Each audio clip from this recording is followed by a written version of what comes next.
Partners in Ministry, a presentation of Josiah White's Quakerdale Foundation, dedicated to growing ministry support networks, introducing people to a cause that connects with their heart, bringing hope and encouragement to our communities as we seek together to serve as Christ served. Welcome to Partners in Ministry. I'm your host, Dan Smith, and today I'll be talking with Mindy Hadley and Jessica Winter of Quakerdale Business Services. In this interview, we're going to discuss the difference between a nonprofit and for-profit business and learn how to decide which one you should start. Well, welcome, Mindy. Welcome, Jessica. Thanks for joining me today. Thanks, Dan. Hi. Quakerdale Business Services has had the privilege of not only working with nonprofit businesses, but also for-profit for quite a while now. So what are some of the basic differences between a nonprofit and a for-profit business?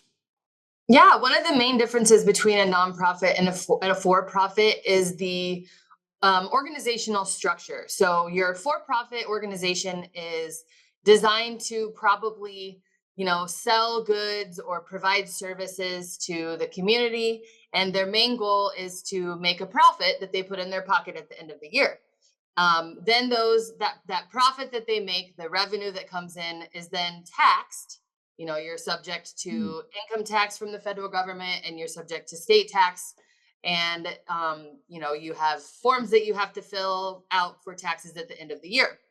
A nonprofit organization is structured mainly around a charitable mission. So that mission is either to help the community out in some way. They can still provide goods and services, but it's more for a charitable purpose. All of the things that they have to do have to align with their mission and continue to push the organization towards those charitable purposes. And then at the end of the year, the revenue that they receive, the fundraising dollars and the money that comes into the organization, therefore is not taxed. Okay. So both could be selling items or goods and services. Is that correct? Both a nonprofit and a for-profit kid? Absolutely. The main difference between the for-profit and the nonprofit is that the nonprofit, the goods and services, need to align with their charitable mission in order to keep their tax exempt status. Okay. So both can do sell of goods and services. Can both receive donations?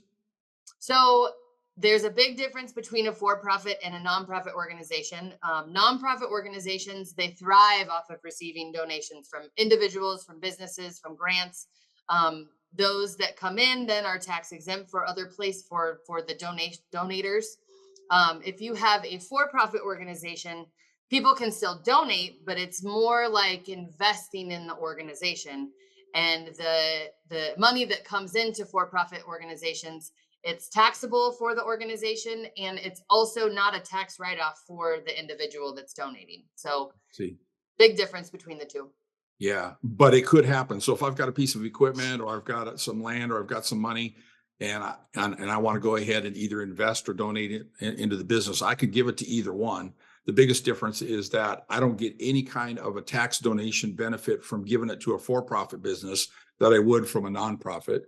The nonprofit does not have to pay taxes, income taxes on that donation, whereas the for-profit would. Absolutely. Okay. All right. That's great. All right. Let's take a little bit closer look now at a nonprofit business. What are some of the biggest advantages of being a nonprofit?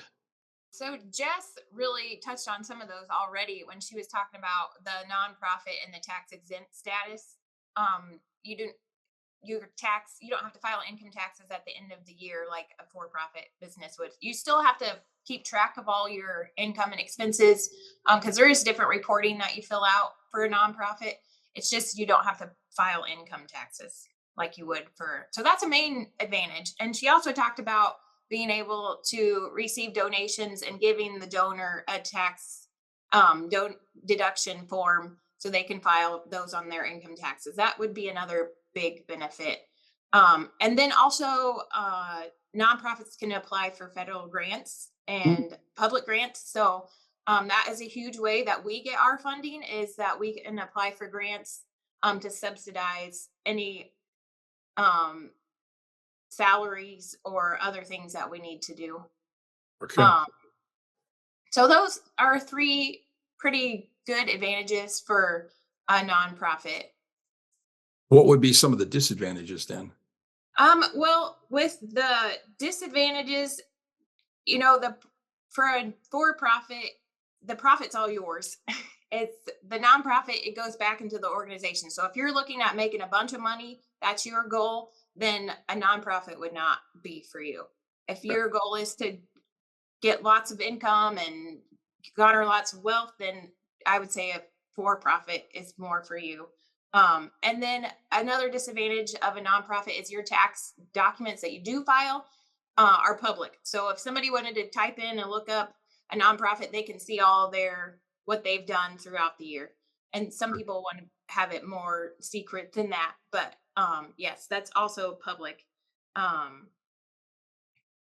and Okay. then to start a nonprofit, there's a little bit more in the beginning. You have a lot of paperwork that you have to file and figure out um, to become a nonprofit. It's not just, I want to start this business and a few steps. A nonprofit has a few more steps, but that's something that we can help with. And we can help you work through to see exactly what you want to do for your organization. Yeah. Is there any difference in terms of the way a nonprofit is governed over a business? Like, for instance, I started a little small business and it's just me and my wife and maybe one other person. I'm thinking that nonprofit's a little bit different in terms of the way that they're structured. Is that not true? So a nonprofit has a board. Jess and I have a board of directors, and some for-profit organizations do have their board members, but a lot of times they get a piece of the business. Nonprofit is not. And so I report to my board. They help us figure out how to run our business. So you don't own it. You don't own your organization like you would in a for-profit. Your board is your owning body.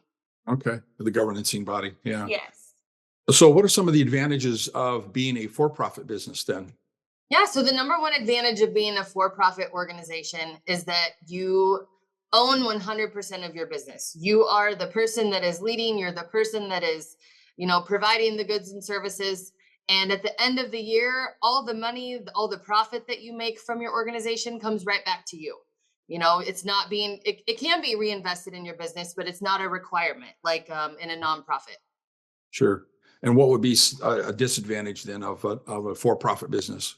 Yeah, so there's a couple different disadvantages of running a for-profit versus a nonprofit. The number one, I guess, disadvantage would be that any money that comes into your organization is not going to be tax exempt for the person that is donating that money, which is a great advantage of a nonprofit.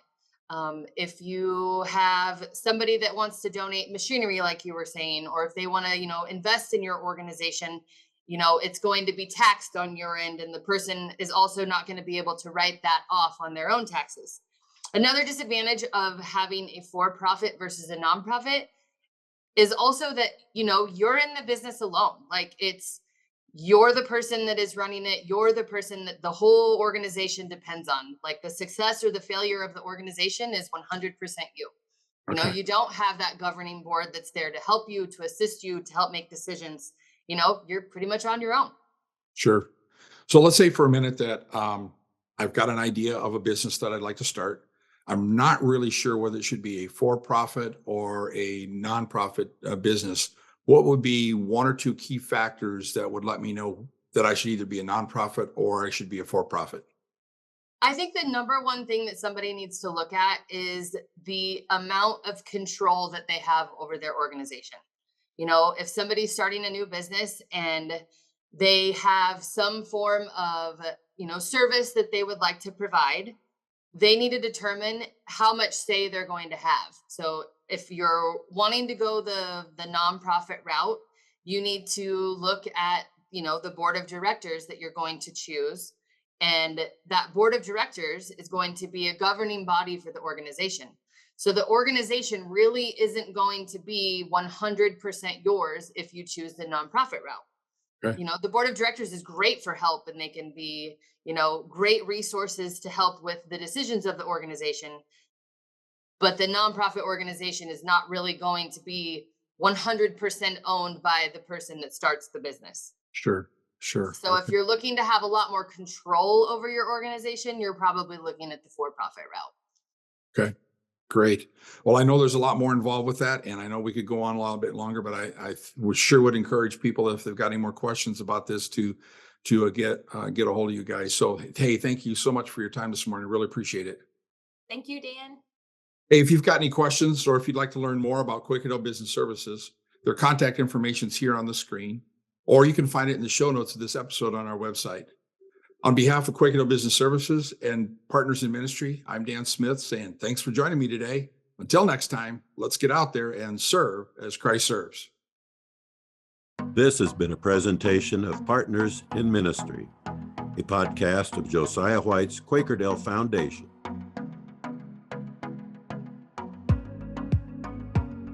To learn more and see the show notes for this and other episodes, visit our website.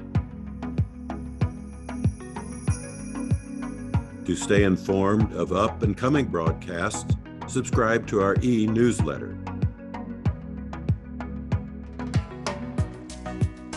To invest in our mission, donate today.